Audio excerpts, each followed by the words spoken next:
Ever walk into a room and feel like you just crashed someone else's emotional party? Like the air's thick with tension or oddly serene and you don't quite know why? I've had that experience more times than I can count.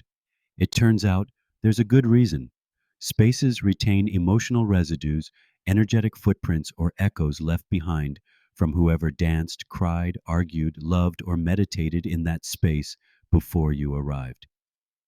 In Hyperdimensional You, I explored this phenomenon as part of the broader dance between consciousness and environment. It's not just woo woo mysticism or something you chalk up to vibes.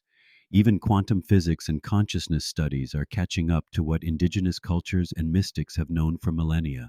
Energy hangs around. It clings to walls, saturates couches, even settles in that one corner of your house that everyone avoids. Raymond Grace, a brilliant dowser and energy worker, said it simply: everything is energy. Energy follows intent, and energy leaves an imprint. That third one is the kicker. It explains why some spaces feel like sacred temples and others feel like emotional landfills. The echoes of past experiences hang around like invisible post it notes, waiting to be read by anyone sensitive enough to notice. Maybe a space is thick with unspoken tension after an unresolved argument, or perhaps it's humming with joy from years of laughter and music. The kicker? You don't have to be psychic to notice. Even the average, I don't believe in energy stuff skeptic can walk into a space that's been through something intense and feel it in their bones. Some rooms, or public sidewalks, are so emotionally saturated they practically creak with memory. Science is beginning to catch up here too. Researchers like Dr. William Tiller have measured strange thermodynamic shifts in rooms where intense intention was focused. Others, like Lynn McTaggart, talk about linger effects, where intentions left behind can subtly influence future interactions in that space. Sounds out there? Maybe, but your nervous system knows it's true. Luckily, we're not powerless bystanders.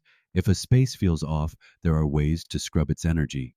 Smudging with sage, using singing bowls, or even just filling the room with genuine laughter can reset a space. And let's not forget the ultimate space clearing power tool: pure, focused intention. Imagine golden light washing over everything in the space, while you repeat something like, "May this room be filled with clarity, kindness, and the smell of coffee." Okay, maybe skip the last part. Of course, clearing is only part of the story. We can also charge spaces positively. A room used for meditation or heartfelt conversation starts to resonate differently. Joy leaves a residue too, thankfully. Think of it as seasoning the space. Like a cast iron skillet, every use adds to the flavor. I once was treated to dinner in a French restaurant overlooking the ocean in Japan that had the most pleasant, peaceful, joyous vibe. Turns out that building used to be a wedding chapel. Want a room to hum with peace? Sit in it with gratitude.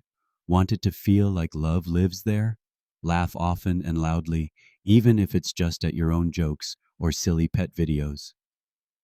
There's also a personal responsibility piece to this. We each leave a trail of energetic graffiti wherever we go. That sarcastic thought you had about someone in the checkout line, it didn't vanish. It left an energetic bubble hanging in the air that the next several people walked through. That joyful sigh while watching the sunset, that lingered too. Every moment, we're contributors to the energetic soup of our local area and our world. So next time you step into a room and feel a little off or delightfully aligned, know that it might not be all in your head. It could be in the walls, the floorboards, the very atmosphere. And the beautiful part? With awareness and a little intention, you can upgrade the energy of the space, clear the static, and retune it like an old guitar, just waiting to play a beautiful song. What will it be?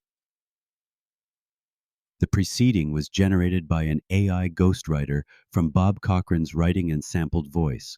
For more information on Bob's first book, Emerging Imaginal You, a time-traveling note to self from the corner of science and spirituality, or his second book, Hyperdimensional You, Surfing the Shift Toward Mastery, check out Clever, the number 2 Wise, that's clever2wise.com. On Facebook, search for hashtag Clever2Wise. To help this work continue, like and share Bob's YouTube videos, which can be located by searching for @Clever2Wise. To be notified as new videos become available, click subscribe.